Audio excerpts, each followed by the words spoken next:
مذہبی قوتوں کے درمیان بھی فرقے یا لڑائی اور زبانی قومیتی لڑائی بن جاتی ہے، تو ہم سمجھتے ہیں کہ پاکستان کی اسٹیٹ اسٹیبلشمنٹ اپنے مفاد میں یہ چیزیں سوچے کہ ان کی دن پورے ہونے جا رہے ہیں، اور جن لوگوں کے ساتھ انہوں نے یہاں پر حشر کیا ہے وہ قوتیں ان کے خلاف ان دشمن قوتوں کا نہ ساتھ دیں، تو یہ لوگوں کو اٹھانا، تشدد کر کے مارنا، اس کا سلسلہ بند کرنا چاہیے۔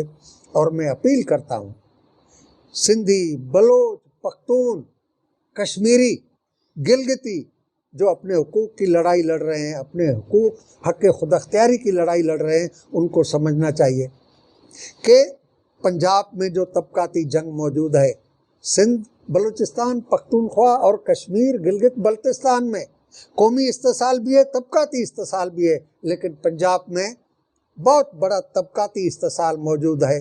تو ان پنجاب کے طبقاتی استحصال کے خلاف لڑنے والی قوتیں اور جو قومی اور طبقاتی استحصال باقی صوبوں میں ہو رہا ہے اس کے خلاف لڑنے والی قوتوں کو یونائٹ ہونا پڑے گا، مل کر لڑائی لڑنی پڑے گی، ورنہ کیا ہوگا کہ پاکستان جو ہے وہ ایسی قوتوں کے قبضے میں رہے گا جو اپنے گروہی اور اپنے ذاتی مفادات کے لیے پاکستان کو تباہی سے دوچار کرتے رہیں گے، اور یہاں پر افغانستان کی صورتحال جو ہے وہ ہمیشہ ڈس اسٹیبل رہے گی اور پاکستان پر اس کے اثرات مرتب ہوتے رہیں گے۔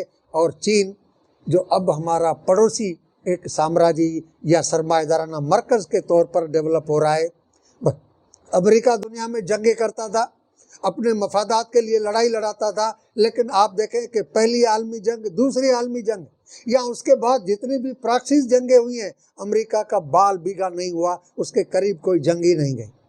لیکن چین تو ہمارے قریب بیٹھا ہوا ہے، ہر طرف سے گھرا ہوا ہے، لہٰذا اگر کوئی جنگ ہوتی ہے، چاہے چین اور امریکہ کے درمیان ڈائریکٹ جنگ یا پراکسی قوتوں کے معرفت جنگ ہوتی ہے، یہ ہمارا خطہ بہت متاثر ہوگا، اور اس سے سب سے زیادہ ہم ترقی پسند متاثر ہوں گے۔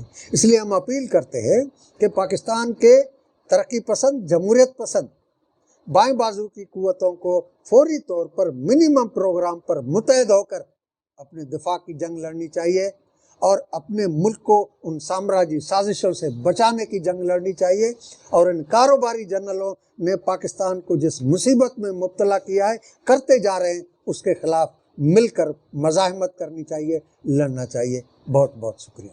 خیال میں 2-3 اسٹیپس ہیں جو پاکستان کی ریاست کو لینے پڑیں گے۔ سب سے پہلے پاکستان میں لیجیٹمیٹ گورنمنٹ کا قیام، یہ ہائبرڈ نظام جو ہے اس سے نہیں چلے گا، کوئی ریکگنائز نہیں کرے گا، عوام جمہوری قوتیں نالاں ہوئی پڑی ہیں۔ دوسرا، پاکستان میں رہنے والے لوگوں کو قبول کیا جائے کہ یہ پاکستانی ہیں، یہ غدار کے القاب دے کر نوجوانوں کو اٹھا کے قید خانوں میں تشدد کر کے قتل کرنے کا سلسلہ بند کرنا چاہیے۔ زبردستی حب الوطنی پاکستان کی نہیں پیدا کی جا سکتی۔ تیسرا، پاکستان چین کے ساتھ مل کر اسٹریٹجی بنائے، کیونکہ یہ چین اور پاکستان کے خلاف ہی یہ قوتیں استعمال ہونی ہیں، اور یہ اپنے بارڈر کو مکمل سیل کریں، پاکستان کے بارڈرز کو مکمل سیل کریں۔ افغان پناہ گزین جو ہے اگر مجبوراً کوئی آتے ہیں تو افغانستان کے بارڈر کے ساتھ کیمپس میں رکھیں، جن کی کڑی نگرانی ہونی چاہیے کہ وہاں سے لوگ شہری زندگی میں نہ آئیں، تاکہ پاکستان تشدد سے بچ جائے۔ اور چین اس سلسلے میں بے انتہا سرمایہ کاری کرنے کے لیے ان کا ساتھ بھی دے سکتا ہے۔ رشیا اور چائنا اپنے انٹیلیجنس ایکسپیرینس جو ہے وہ پاکستان کے ایکسپیرینس سے ملا کر پاکستان کو محفوظ کر سکتا ہے۔ تو پاکستانی ریاست کو یہ 3 اہم اسٹیپس لینے کی ضرورت ہے۔ کیا چین پاکستان کے لیے مستقبل میں خطرہ نہیں بن سکتا، کیونکہ وہ بھی ایک کیپیٹلسٹ ہے؟ اس پر ہمارا تفصیلی ایک ڈاکومنٹ آیا ہے کمیونسٹ پارٹی آف پاکستان کا، اس کا نام ہے سی پیک ایک سراب۔ بالکل ٹھیک ہے، چین پاکستان کو ایکسپلائٹ کر رہا ہے، ہماری بے شمار انڈسٹری چائنا کی پروڈکٹس پاکستان میں آنے کی وجہ سے وہ بند ہو گئی ہے۔ پاکستان کی جو پیکیج انڈسٹری ہے وہ چل رہی ہے، سروسز سیکٹر چل رہا ہے، لیکن پروڈکٹیو انڈسٹری بند ہو گئی ہے، اس کے سارا ذمہ وار چین ہے۔ اور چین پاکستان سے جو فلائٹ آف کیپٹل کر رہا ہے وہ اربوں ڈالر سال میں کر رہا ہے۔ یہ ہوئی ایکسپلائٹیشن۔ لیکن اس وقت چین اور پاکستان کو جس دہشت گردی کا مستقبل میں سامنا ہے، جس کے خطرات ہیں انسرجنسی کے، اس کے لیے چین اور پاکستان مل کر یہ کچھ کر سکتے ہیں۔ ابھی مثال کے طور پر چائنا کے انجینئرز پر حملہ ہوا داسو میں، پاکستان انڈیا پر الزام لگاتا رہا، لیکن چین نے بھروسہ نہیں کیا۔ وہ آئے، انہوں نے آ کے 10 دن کے اندر اپنی رپورٹ جو ظاہر کی ہے اس میں کہا ہے کہ ایسٹ ترکمانستان اسلامک موومنٹ اور TTP نے مل کر یہ کارروائی کی ہے۔ پاکستان یہاں اپنا اندازہ نہیں لگا سکتا کہ ہمارے دوستوں پر کس نے حملہ کیا ہے، تو چین سمجھتا ہے کہ یہ ہمارا وفادار نہیں ہے، یہ اس کی معنی امریکی اسٹریٹجی پر چل رہا ہے ہمارے منصوبوں کو ناکام کرنے کے لیے۔ اور یہ پہلے ہی جنرل باجوہ پر الزام ہے کہ باجوہ جب آیا فوج کے سربراہ کے طور پر، انہوں نے جو امریکہ کا دورہ کیا، جو سعودی عرب کا دورہ کیا، تو کچھ کمٹمنٹس کر کے آیا ہے۔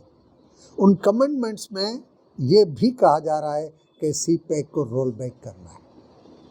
دوسرا کہا جا رہا ہے کہ کشمیر پر سمجھوتا کرنا ہے، جو عملی طور پر دونوں نظر آ رہے ہیں، اور اس کی ایکسٹینشن بھی کہا جاتا ہے اسی وجہ سے بھی۔ تو چین جو الزامات لگا رہا ہے، بلا شک وہ مبینہ ہو پاکستان کو اس اپنے ادارے، اپنے ملک کے حفاظت کے لیے، کیونکہ پاکستانی فوج ہمیں مارے، ہمیں تشدد کرے، ہمیں شہید کرے، لیکن ہم چاہتے ہیں کہ پاکستانی فوج سے ہمارے دشمنی کا حساب کتاب ہم خود لیں۔ کوئی دوسرا ملک پاکستان میں مداخلت نہ کرے، کوئی دوسرا ملک پاکستان میں آ کے دہشت گردی نہ کرے۔ ہم ایک ملک کے اندر رہنے والے، ہم ایک دوسرے سے حساب کتاب کریں گے۔ وہ ہمارے طبقاتی دشمن بن رہے ہیں، ہم اس کا مقابلہ کریں گے۔ لیکن اگر پاکستان انارکی قوتوں کے حوالے ہو جائے، پرتشدد قوتوں کے حوالے ہو جائے، تو اس کے نتیجے میں کوئی اپنا نتیجہ حاصل نہیں کر سکے گا۔ وہ ان کے لیے بھی نقصان دہ ہے، ہمارے لیے بھی نقصان دہ ہے۔ لہٰذا پاکستان، چین، رشیا، ایران یہ مل کر طالبان کو کنٹین کریں، ان کو وہاں سے نکلنے نہ دیں۔ یہ حکمت عملی اختیار کریں۔